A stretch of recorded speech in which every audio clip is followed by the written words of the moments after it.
او دا د ژوند ملګری دی او د جنت ملګری دی. ښه د ټولو نه ډومبې عمل په عرش نکاح شوې ده او د ټولو نه اخیری فیصلې به په څه کېږي؟ په نکاح به کېږي. ښځه به د پلار سره جنت ته نه ځي، د چا سره به جنت ته ځي؟ د خاوند سره. ښه بی بی فاطمه رضی الله تعالی عنها بی بی عایشه رضی الله تعالی عنها ته وایي تا نه غوره یم. ولې را نه غوره یې؟ وایي زما پلار امام الانبیا دی، انبیاو سردار دی. ستا پلار ابوبکر صدیق رضی الله تعالی عنہ دی، نو زما پلار ستا د پلار نه غوره دی، نو زه تا نه غوره یم. بی بی عایشه رضی الله تعالی عنها ورته فرمایي زه د نه غوره یم. وی ولې؟ وی غوروالی د اخرت غوروالی دی. بی بی فاطمه اگر چې ته د امام الانبیا لوري خو ته په نکاح کې د علی رضی الله تعالی عنہ او زه اگر چې د ابوبکر صدیق رضی الله تعالی عنہ لوري یم خو ستا د ابا جان په نکاح کې زه یم، نو ته به د علی رضی الله تعالی عنہ سره جنت ته ځې، زه به ستا د ابا جان سره جنت ته ځم. جنت ته به سره زه ځم. نو ښځه به د خاوند سره جنت ته ځي. موږ یو مولوي صاحب هغه ما تقریر کې وی یو مشر بابا و د ښځې نه به تنګ شوی و، نو وی چې دا د پلانکو مور به هلته م وي، دې نه به زه هلته هم نه خلاصېږم.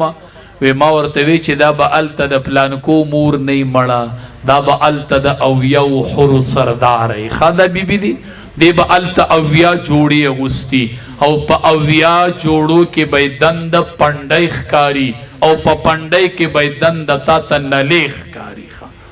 نو ته به چې اویا جوړي نو دې کې به پنډی څنګه ښکاري؟ و د خدای ساده بنده ا د جنت جوړي دی، خدا نه دی کنه، هغه د نور جوړي دی، اب ډمبر نه جوړي، دا جوړي ډمبر جوړي کنه. نو ته د جنت نعمتونه په دنیا قیاس کوي چې اویا جوړي غوستي خو وسم ډمبر جوړ کړي. ساده بنده ا د جنت جوړي دی، هغه د نور جوړي دی، هغه به ډمبر نه جوړي، پاغه کې بدن د پنډی ښکاری او په پنډی کې بدن د نلې ښکاری. ښه بهر صورت نکاح د 1,40,000 انبیاء کرام سنت دی. نبی علیہ السلام ځوانانو ته تقریر کو وی یا معشر الشباب، ای ځوانانو اق تقریر درته کوم کوم چې نبی علیہ السلام ځوانانو ته کړی و. وی یا معشر الشباب، ای ځوانانو، ای تاسو ته وامخه، ای لونډانو ای لونډانو، من استطاع منکم الباءة فلیتزوج، د چا چې د نکاح طاقت وي هغه نکاح وکړي. ځوانانو نکاح وکړي چې د چا طاقت شته. تاسو طاقت نه دی پیژندل. ورګه وای کور کې ټایل لګوم بیا به بچ او ټایل پکې نشته، په طاقت کې ټایل نشته. ورګه کور پلیستر کوم یاره دا پکې نشته. ورګه 500 تولې کال یاره دا پکې نشته. ورګه 3 میخې بالالوم دا پکې نشته. دا خو نشته. طاقت ستوي چې په صحت روغ دی، په صحت روغ دی. دومره یو کوډګۍ کتلی شي چې د بیبي سامان پکې محفوظ کولی شي اگر چې پردی دی، او په لاس خپو روغ دی، بیبي له سحر او ماښام روټۍ پیدا کولی شي. بس د طاقت ته فلیتزوج. ځوانانو څه وکئ؟ نکاحونه کوئ ښه چې د چا دا طاقت بس نکاح وکئ، فایده به څه وشي؟ فانه اغض للبصر واحسن للفرج. سترګې به مښکته شي، شرمګاونه به محفوظ شي. که د بچي سترګې دې ښکته کوي که نه، وایي چې دا ښکته شوې، دا په حج نه ښکته کېږي، دا په عمره نه ښکته کېږي، دا په علم نه ښکته کېږي، دا نه ښکته کېږي، دا په تبلیغ نه ښکته کېږي. نبی علیہ السلام فرمایي نکاح ولو که چې سترګې ښکته شي، چې بیا فیسبوک یې نه ګوري، بیا ډرامې به نه ګوري، بیا به فلمونه نه ګوري. بس بچي له واده وکړه. ما ته هلک ټلیفون وکړو، په ټلیفون یې ما ته وی ماله یو وظیفه راکړه، ماله د شپې خوب نه راځي. ما ورته مې واده ده، پلار ته دې ووایه چې واده دی له وی صحیح وایم یا پلار له ټلیفون میلاو کو. پلار یې ما بالکل مې ورته وی د وی ماله د شپې خوب نه راځي. ما ورته واده وله وکړه چې د له خوب ورځي. اوس زه کلي ته تقریر له لاړم د واده پروګرام، او ما ته پته نه وه هغه واقعه د اقې کلي وه، جما هلته بیان کړله. اوس هغه لک هم ناست و پلار یې هم ناست و.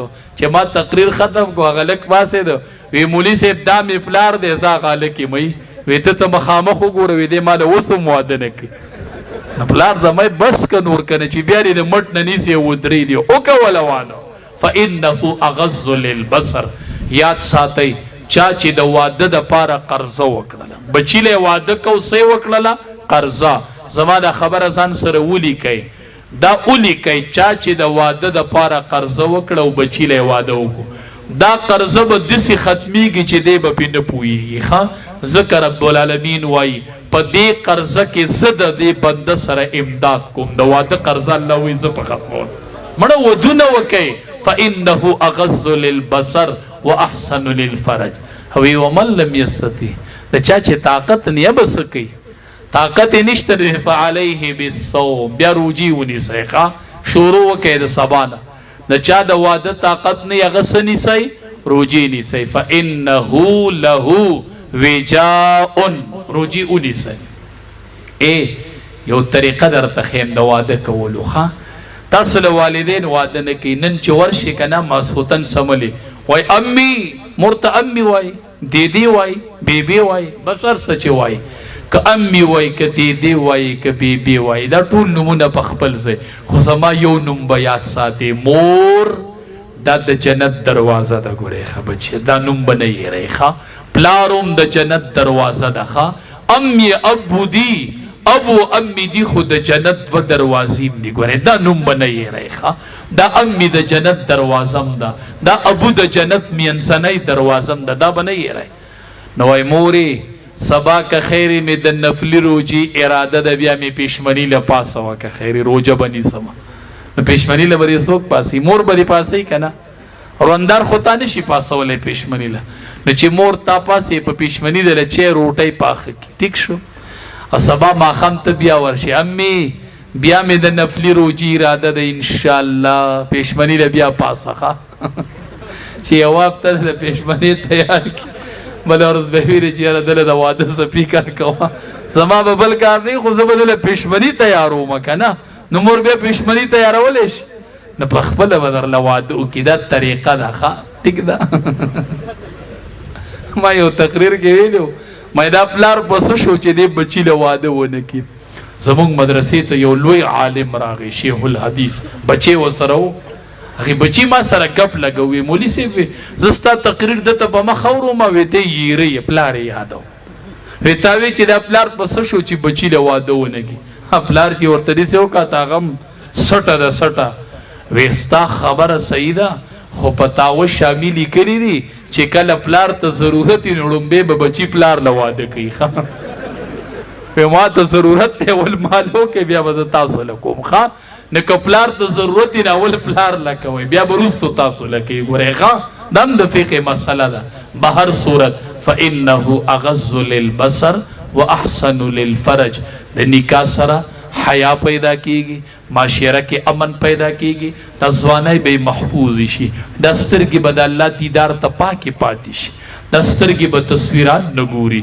د سترګې به ډرامې نه ګوري که کور کې حیا غواړي د بچي او د خور او د مور او د لور تمیز برقرار کول غواړي نو بچو له په وخت باندې ودونه وکړئ ښه بچو له په وخت باندې ودونه وکئ او چې لسو کالو تم بچي ورسي نو د بسترو ځایونه وله جدا کئ ښه یو ورور او خور په یو کټ کې به نه سملي ښه بچی به د مور سره نه سملي چې لسو کالو ته ورسید ښه دورونه به هم نه سملي باس نبی علیه السلام فرمایي چې لسو کالو ته ورسیږي د ملاستې ځایونه وله بیا جدا کوئ دې کې نقصانات دي نقصانات معاشره کې نن ښکاره شوي دي بس جدا یې کوئ او د نکاحونو ترتیب ورله شروع کوئ امونږ به دا دعا کوو چې رب العالمین د دې الک دا نکاح الله دې پکې ډېر خیر او برکت ورواچي چې دا دومره سپین روبي او علما او مشران یې راجمع کړي دي او د شریعت مطابق خپله نکاح وکړله الله دې ولله ډېر خیرونه او برکتونه ورکړي او والد صاحب وفات شوی دی